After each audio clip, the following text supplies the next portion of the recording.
Does anyone know what this is? Does anyone know what that coffee mug represents this morning? I always love doing periscopes on Lori's periscope because people are expecting to hear Lori's sweet voice and they get my morning voice and they're like, who the heck? What happened to Lori? She sounds so different. The Upper Peninsula. Come on, what's this? What is this cup? Someone tell me real quick. And then we'll jump into hi, yes, Michigan is the mitten state, right? So, I started out this morning. Well, I'll do two things. First, I want to tell you what the mitten was about, right? So the mitten was, it was a gift from Stephanie Dunn to my wife, Miss Lori Conway, and it has a special meaning. All right, it's everyone loves Michigan. Michigan's the mitten state. Looks like a mitten, but that's not what it is. My wife didn't know Stephanie Dunn 5 years ago, and so what those two individuals have formed is kind of an unbreakable bond. They're like two peas in a pod. Those two girls are this close to being the same human being that I've ever seen. So that's not my point of my periscope this morning. So here's the point of my periscope. You ready for this? And if you're pounding on the hearts, it makes me know that you like what I'm saying. So just as a reminder. So I've had a rough week. Like today is Wednesday, and I have talked to hundreds of people online this week, and it has not been all rainbows and unicorns, let me just tell you. And so I feel beat up. Like this morning, I just kind of wanted to check out for a while, and I don't know. I can't really give you a good explanation.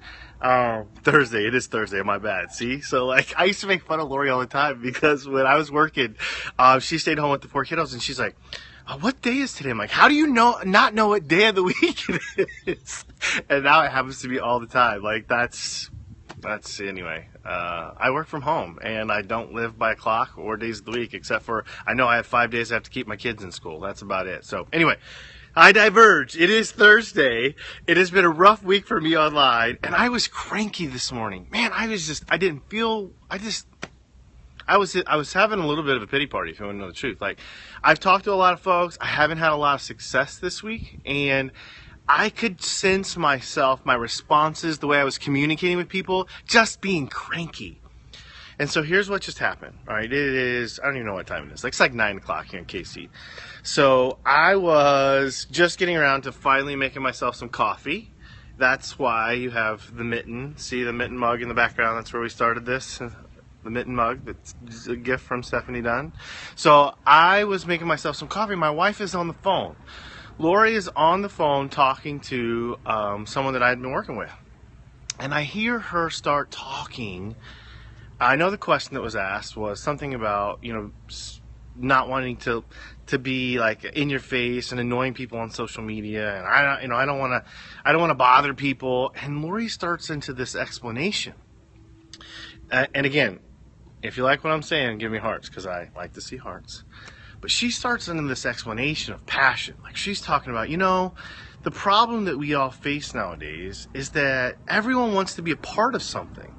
Everyone wants to feel like that they are equally loved and appreciated, and that they're just really part of something. We live these quasi-social lives. Like, we're out there on social media and we're connected, but we don't actually physically connect with people. Like, we sit in our houses or our jobs and, we go to and fro, and we have so little interaction and so little, like, actual people time, right?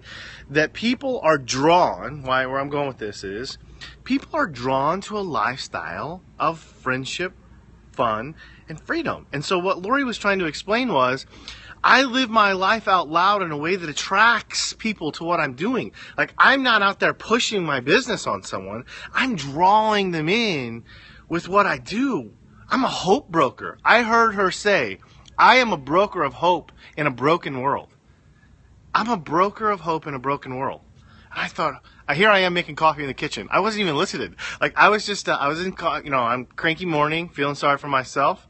And I hear my wife say, I am a broker of hope in a broken world.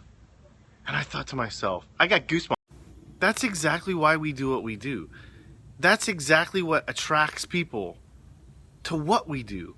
We live our life out loud. We live our life out loud in a way that attracts people to the hope that you could be part of something exciting, that you really can give hope to somebody that's desperately living paycheck to paycheck, that's miserable at their job. This particular individual happens to be, she's a very successful woman, and she has a couple kiddos, and she doesn't want to go back to work. She wants to be at home with those kids. You know what my wife is talking to her about? Being a broker of hope. I can give you the hope to allow you to be home with that mom, your kids, your mom to be home with those kids. And anyway, so here I am, feeling all cranky. I'm all cranky because all these people. And what I learned about this is a couple things. This is why I hopped on here. I didn't really hop on here to tell you all that. I hopped on to tell you this. So I'm owning my failure because I was cranky, man. I was cranky. I missed my mark. I'd forgotten why I was doing what I was doing. And it happens. Like, you can bounce in and out of this kind of success or failure mindset all the time. I mean, it happens to all of us. So last week I haven't been real successful. I haven't been feeling like that. But now when I look back at my conversations I'm having. Was I brokering hope in those conversations, or was I going through the motions? Are you going through the motions, or are you reconnecting with the passion that really connected you with why you're doing this in the first place, right? Like, why are you doing this? My wife is doing this because she's a broker of hope. She's inspiring me. She's inspiring me, and here I am out here running through the motions, and I forget that. Like, good Lord, I didn't even know what day of the week it is. It's Thursday. I'm home with my kids. I took my kids to school, and I'm cranky. What? I couldn't have even done that 5 years ago, right? So it happens to us all. Sometimes blue hearts are from Mitch. Thank you. That's funny. Thank you, Mitch. Sometimes we just lose perspective, and I had lost perspective for the last few days, so I'm owning it, and I'm changed because I just happen to be in the right place at the right time, making the right cup of coffee with the right mug, if I can get it back in my background, which leads me back to my start. That coffee mug, see it there? The little mitten came from Stephanie Dunn, a person in our life that wasn't in our life 5 years ago, because my wife decided to make a decision to be part of something bigger. And now she's made connections and friendships that are much bigger than anything we could have ever imagined. We're a part of something. And that gives people hope. That makes them feel refreshed. And that's what we're doing. We're not out here saving one belly at a time. It's bigger than that. We are brokers of hope. We are brokers of hope. And I'd forgotten that for a little short period of time. But I'm back. I'm back. So I'm about to go tear it up inside here.